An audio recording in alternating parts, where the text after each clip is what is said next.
บัตรជំរាបសួរប្រិយមិត្តអរគ្នាស្វាគមន៍មកកាន់អត្ថបទសុខភាពយើងបន្តទៀតអញ្ចឹងអត្ថបទសុខភាពថ្ងៃនេះខ្ញុំលើកយកអាហារទាំង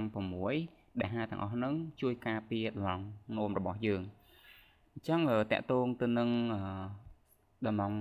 រោមអ្នកទាំងអស់គ្នាពិតជាដឹងហើយថាដំណងនោមជាសរីរាង្គមួយដែលមានតួនាទីក្នុងការច្រោះកាកសំណល់ជួយរក្សាលំនឹងសម្ពាធឈាមរក្សាជាតិទឹកក្នុងរាងកាយ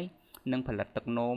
បញ្ចេញជាតិពុលឲ្យយើងមានសុខភាពល្អផងដែរអញ្ចឹងពេលដែលតម្រងនោមខូចអ្នកនឹងចំណាយលុយច្រើន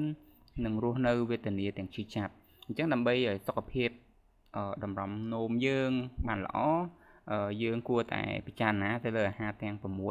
អញ្ចឹងអាហារទាំង6ដែលខ្ញុំនឹងបកស្រាយហ្នឹងគឺអាហារទាំងអស់ហ្នឹងគឺពិតជាជួយតម្រង់នោមរបស់អ្នកឲ្យបានល្អអញ្ចឹងចំពោះតម្រង់នោមរបស់អ្នកអាហារទី1គឺ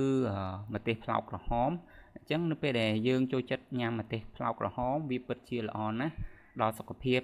តម្រង់នោមរបស់យើងព្រោះវាមានជាតិប៉ូតាស្យូមទាបនិងសម្បូរទៅដោយជាតិវីតាមីន C B6 និងវីតាមីន A ដែលល្អខ្លាំងសម្រាប់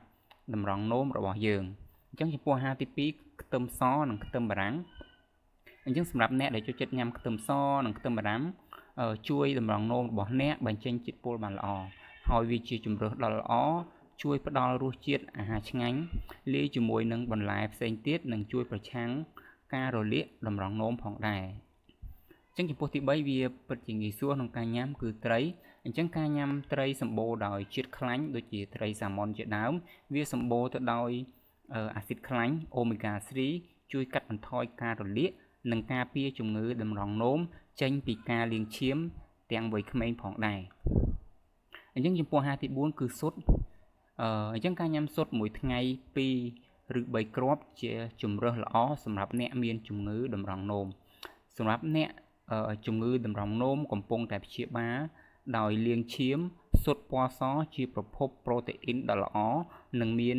ផូស្វ័រតិចផងដែរអាហារទី5គឺបន្លែទាំងឡាយណាដែលសម្បូរដោយជាតិបៃតងឬក៏ស្លឹកបៃតងអញ្ចឹងការហូបបន្លែស្លឹកបៃតងពិតជាជួយតម្រង់នោមបានល្អព្រោះវាមានសារធាតុ folate វីតាមីន C វីតាមីន K ជាតិសរសៃនិងសារធាតុដែលមានប្រសិទ្ធភាពខ្ពស់ជួយកាត់បន្ថយសម្ពាធឈាមគ្រប់គ្រងជាតិស្ករក្នុងឈាមបន្សាបជាតិពុលនិងថែតម្រង់នោមឲ្យមានសុខភាពល្អថែមទៀតអញ្ចឹងយើងទៅមើលផ្លែឈើទី5ឬក៏អាហារទី5គឺផ្លែប៉ោមអញ្ចឹងយើងគួរតែញ៉ាំផ្លែប៉ោមឲ្យបានច្រើនដោយសារតែផ្លែប៉ោមមានប៉ូតាស្យូមផូស្វ័រនិងសូដ្យូមទាបធ្វើឲ្យវាក្លាយជាជម្រើសល្អសម្រាប់របបអាហារក្នុងការការពារតម្រង់នោមវាមានសមត្ថភាពក្នុងការបរិភោគសម្រាប់អ្នកជំងឺតម្រង់នោមនិងការព្យាបាលឲ្យប្រសើរឡើងដូចជាជំងឺតម្រង់នោមរ៉ាំរ៉ៃការបដូរសរីរាង្គការលាងឈាមនិងគ្រោះក្នុងតម្រង់នោមជាដើមអញ្ចឹងខ្ញុំសង្ឃឹមថាអត្ថបទនេះគឺជាផ្នែកមួយក្នុងការជួយសុខភាពរបស់អ្នកជាពិសេសការពារតម្រង់នោមរបស់អ្នកឲ្យមានសុខភាពល្អអូខេអញ្ចឹងអត្ថបទថ្ងៃនេះគឺខ្ញុំមានតែប៉ុណ្្នឹងទេជួបគ្នានៅអត្ថបទបន្តបាយបាយ